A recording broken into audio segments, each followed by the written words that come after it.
Frieza's pants here are purple instead of black. One of Frieza's feet is missing a toe, or they added an extra toe onto one of his feet. Either way, one of his feet has more toes than the other. Frieza's lips have no color. Man, they hated Frieza during this episode, huh? So as I rewatch these episodes, I also read the manga alongside it. I noticed that in the manga, when Frieza is powering up, Vegeta has shoulder guards on his suit. In the anime, he doesn't. It's rare that the manga makes a mistake and the anime fixes it, so in cases like this, I'll give the anime a point. Besides this being one of the most memed moments in Dragon Ball Z history, the theme that plays alongside this is so iconic.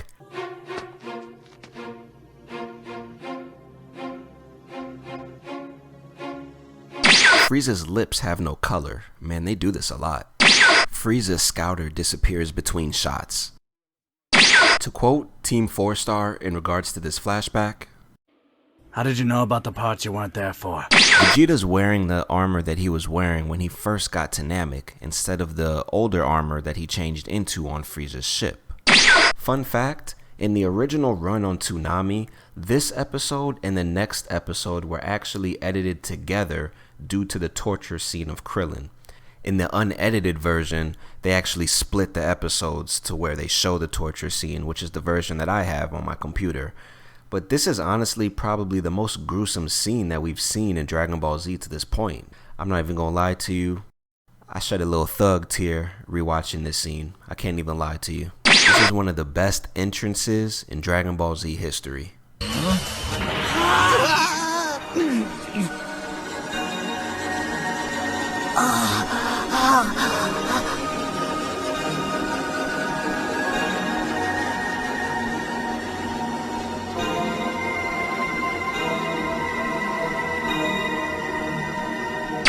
In the previous episode, Krillin had mentioned that they should run away, and Piccolo says they shouldn't because Frieza would just blow up the planet. Man, I say we hightail it out of here for a while, at least until Goku's up to speed.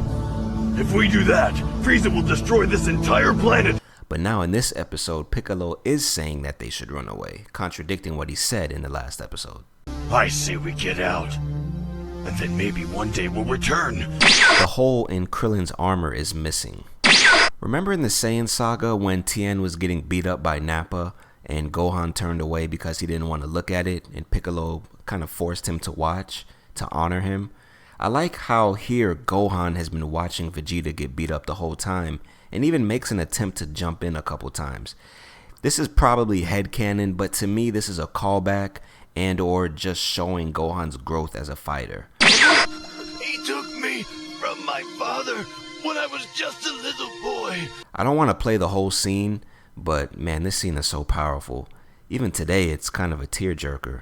This whole saga, we got bits and pieces of Vegeta's backstory, and it makes us a little empathetic towards him here.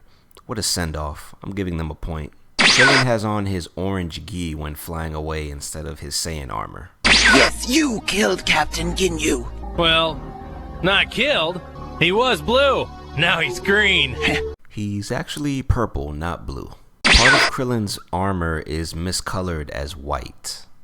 Fun fact, this is the soundbite that they use in the Legacy of Goku 1 when Goku uses the Kamehameha. Kamehameha! Kamehameha! Krillin is wearing the same blue long sleeves as Gohan, but Krillin, when he put on his armor, had short sleeves. This whole fight is filler, but in my opinion, it's good filler. Yes, it takes away from the Goku and Frieza fight, but we get to see the other Z fighters in action, and that's never a bad thing. Plus, it's a good measuring stick to see how strong they've gotten with King Kai's training. With this, we know that Yamcha, Tien, and Chaozu are around Vegeta's level pre-Frieza fight. Okay, so pay attention to the positioning here. Piccolo is lying face down, and Frieza is standing in front of him close to his head.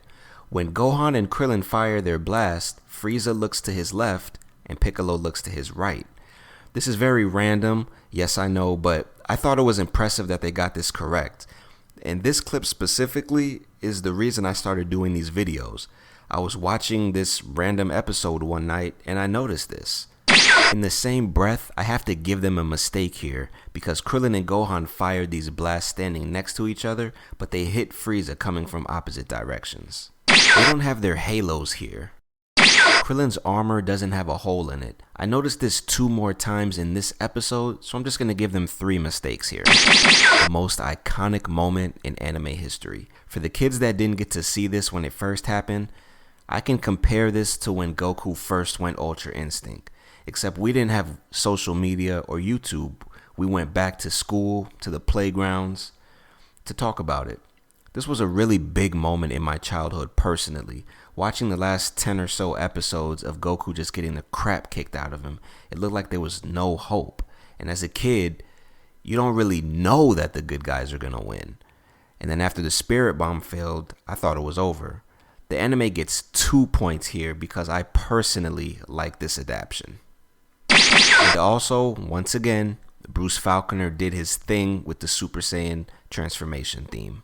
And one more thing about the transformation, if you didn't know, when they turn into a Super Saiyan, it kind of brings out the worst traits of the Saiyan, being ruthless, aggressive, being full of rage, etc. You can kind of see it when Goku starts to fight in the next episode, but basically it kind of taints the heart with just pure rage, and that's not what Goku is. That's why Goku can't use the Spirit Bomb while being a Super Saiyan. But also when he was transforming, Goku is actually trying to fight off that rage because that's not his character. That's not who he is. That's why he keeps throwing his head back and it takes him so long to transform in the anime. The manga doesn't do this. He just kind of snaps and transforms. I was going to go on a rant or give my thoughts about the ally to good speech, but then I decided not to. All I'm going to say is people like what they like, and that's fine. There's no need to downplay one version to prop up your favorite one. Just enjoy everything. So this is always one of the biggest talking points when it comes to Dragon Ball Z is the 5 minutes. Namek blew up in 5 minutes, or did it actually take 5 minutes? Was Frieza lying? What have you? There's so many explanations that I've seen people say. One explanation people always say is, Goku and Frieza are fighting at super speed.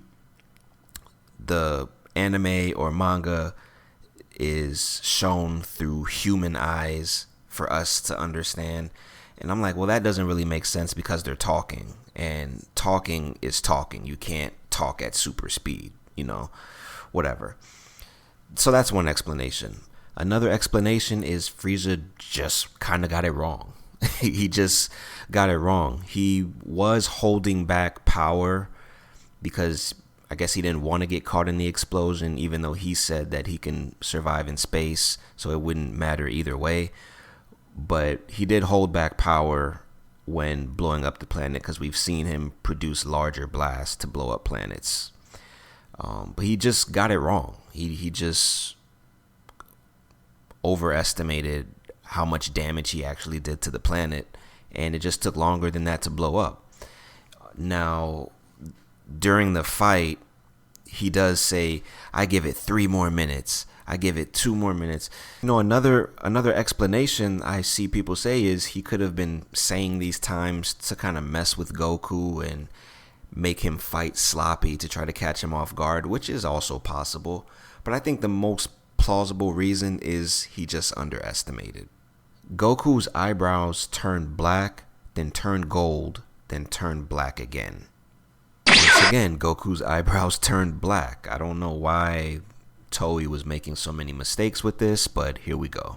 It was Frieza that ordered it all! To have your father killed and to blow up our home planet! I already knew that. So this flashback contradicts a couple of things. For one, Vegeta in the flashback said that he already knew about Frieza blowing up the planet, but when Dodoria told him earlier in the arc, he was surprised. And also, I'm not gonna consider what I'm about to say a mistake, because it's kind of weird, but if this conversation actually did happen, then Raditz telling Goku that Planet Vegeta was blown up by a meteor 3 years ago, that kind of contradicts what's happening in the flashback.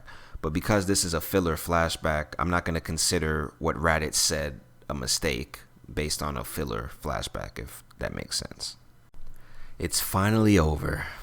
After 19 episodes, the war on Namek is finally over. Man, as a kid, this was such a roller coaster. From when Bulma, Krillin, and Gohan first landed, playing the cat and mouse game with Frieza and Vegeta, to the Ginyu Force, and now the battle with Frieza. This, to me, in its totality, is the best arc in Dragon Ball Z history. I know it was filler, but after Vegeta fought Gohan, he flew away, but now at the beginning of this episode, he's back to where he was. I never understood this, so when Piccolo was brought back to life, they had to use a second wish to bring him to Namek, where in this scene, Yamcha, Tien, and Chaozu instantly appear before Purunga without having to use a second wish.